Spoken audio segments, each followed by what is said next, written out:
শুভ বন্ধুরা, আসসালামু আলাইকুম বন্ধুরা। আপনারা দেখতেছেন বার্মার জান্তা সরকার কাইন বা কারেন স্টেটের কান্নি ভিলেজে ৫০০ কিলোগ্রাম ওজনের বোমা নিক্ষেপ করেছে।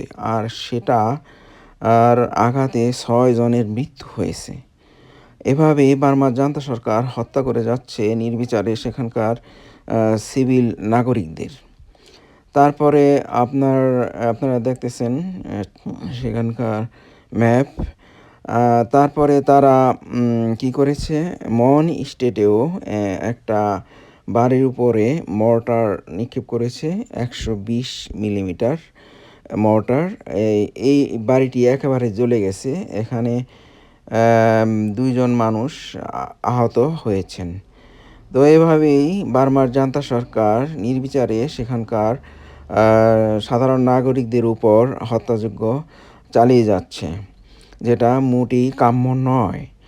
তাই বলবো, বাংলাদেশের অন্তর্বর্তীকালীন সরকারের উচিত হবে বার্মার জান্তা সরকারকে বাদ দিয়ে আরাকান আর্মি এবং আরসা বাহিনীর সাথে যোগাযোগ রক্ষা করে স্বাধীন রোহিঙ্গা দেশ গঠন করতে। সেটা ভালো হবে যদি স্বাধীন রোহিঙ্গা দেশ গঠন করা হয় আরাকান আর্মি এর সাথে সমঝোতার মাধ্যমে। আর বার্মার জান্তা সরকার এখন অনেক দূরে আছে বাংলাদেশের সীমান্ত থেকে। তাই বাংলাদেশের অন্তর্বর্তীকালীন সরকার যদি